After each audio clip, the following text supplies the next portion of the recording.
Hey, I made a potion shelf. I'm going to give you a little look at the whole thing, and then I'm going to go through it ingredient by ingredient and tell you what they are and what they're made of. This is for my favorite thing, Halloween.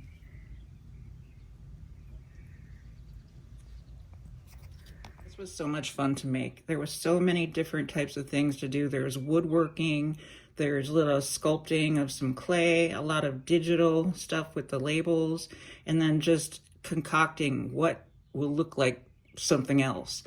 And it was just a lot of fun. I was engrossed in it. First we have the elixir of life.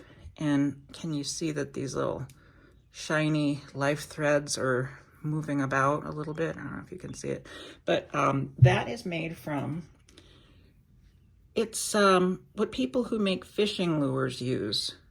And it's like this real shiny, nylon-y sort of fiber. Here we have Essence of Angry Cat. And how I did this was green tinted gelatin, and then I dipped a cocktail straw and filled it with brown dye, and then I slowly sank it in the middle, and then I blew into there to blow the dye out.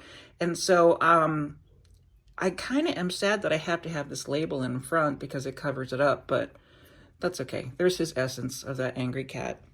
I'm going to be taking stuff off, and things are going to fall around off of here because it's not very stable right now, but so don't worry about that. Here we have vampire fangs, which are clay, just clay with some red paint on the tips.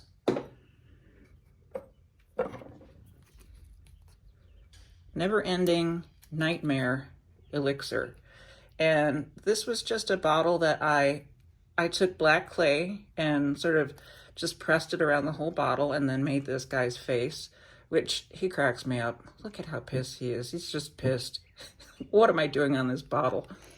This is the only thing that I would consider not cutesy, but more less dirty and dark than the rest of it. Moonlight. And what that is Angelina fiber.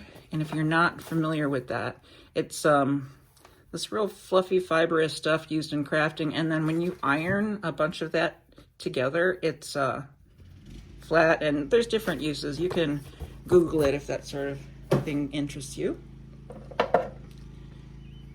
Skunk oil. Now these opaque bottles that really don't show anything, I just have like some tinted liquid in there, so there's nothing that interesting. But my sister did donate her full skunk glands for this, so I went over to her house and she had a bottle all saved up for me. So thanks, sis.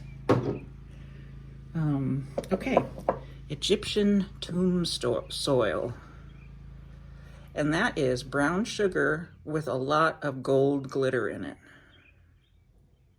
If you see, you'll be able to tell on some of these labels that they're crackled. I used crackle medium on that. You can get it at the craft store. So you just paint it over something and you'll get that effect.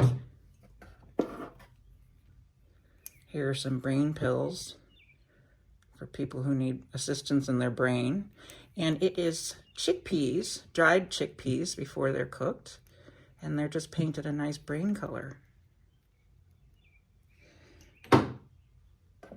I don't know where I got this little thing, but I've been saving up these containers for literally years. Anytime I would find something that looked remotely potion shelfy. So this came from somewhere. It's poison mushroom powder. I didn't write it on there just because I thought this is a little more interesting than a written label.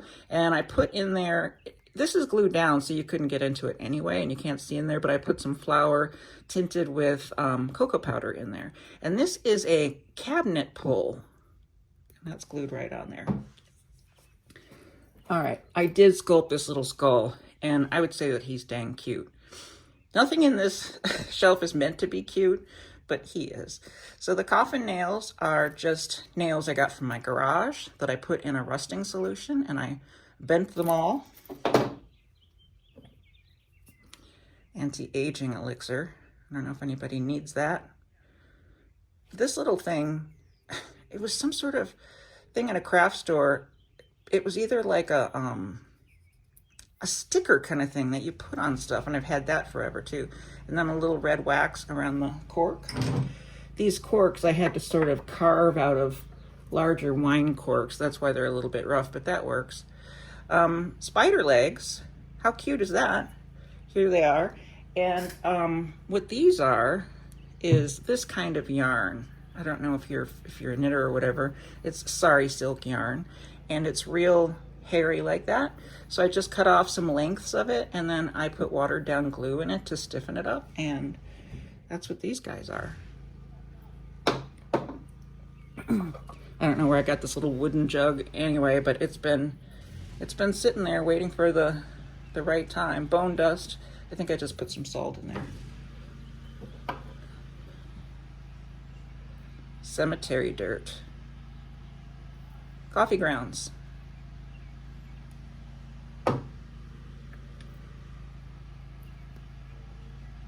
Plague scabs.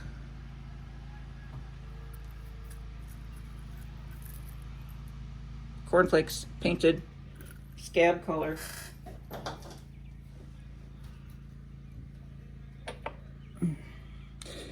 Black Widow Venom. This is actually just some really dark liquid. I think it was coffee. I didn't have anything imaginative for that one. Here is just a blue dye, but it's so pretty. Can you see how pretty and blue that is? Unfiltered poison. You got to give them the unfiltered poison, not the filtered poison. I don't know what the meaning. This is probably one of my favorite things in here. Wort water. And what I did was cut just the round tips off of raisins, and I put them in water, and at first they do float, but then they sink in there. And look at this toad. I printed him out bigger so you could see the graphic a whole lot better. And oh my God, he cracks me up. He's so warty, and he's like, how did I get here? What's going on? I just love him. He's so funny. The way to age wood is to put an SOS Brillo pad into a thing with vinegar and let it sit overnight, and then you paint it on the wood, and it'll make it look old. So that particular concoction it smells gross and it looks gross, and that leftover stuff is what I use for the pond scum. Perfect, right?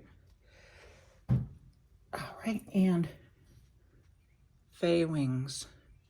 Fairy, in case you don't know what fae means. And you might have these kind of seed things in your neighborhood. It's like a tree that has these for seeds, and they come off like a little whirligig, little helicopters, and it's painted with some really pretty shimmer paint I have, as well as this feather is painted with the shimmer paint. Let me see if I can get that to reflect. See how pretty that is? And that's the same with that feather on the side, but it's nailed down, so I'm not going to pick it up. Okay, and here, vulture blood with some vulture feathers on it. And that is just water tinted bloodish red. Okay, a couple of these things were really grossing me out. Even though I knew what it was, I was getting really super gaggy, and this is one of them. I mean, I know that it's just cooked rice in there with some oregano bits, with some tea poured in, and I was just really, really grossed out by it. I was turning my stomach, as was this one. Tapeworm extract. I was just so grossed out. As you can probably tell, it's pasta. It's the little curly edges of lasagna noodles. Instant pain. I know a couple people who could really use a couple drops of these. And last is rancid eyeballs. So the eyeballs are made of clay, and it is in corn syrup. So that's why it's nice and gooey. And then I tinted that just a little bit of a golden brown so it would look rancid. And then up on the top, I have, this is a mortar and pestle. Very heavy, and I forgot where I bought this. And black hex bag full of little hex ingredients. A a pen to write your spells in and your potions. And these I got from an interesting store. I put that same crackle stuff on it so it would look old. I just thought they were kind of freaky deaky looking, so I included them. This rock too, I think I got it from some sort of a, I don't know, a tourist store or something somewhere a long time ago. And I got a crystal and a little book of, it's a guide for using your herbs in your magic. So I didn't really put too much effort into this. I just cut and pasted some stuff and put a couple images in there. And if you look, there's a couple little photo type things in the back of here that are up against the wall. There's a little rusty spoon. And that's the end. Thanks for looking.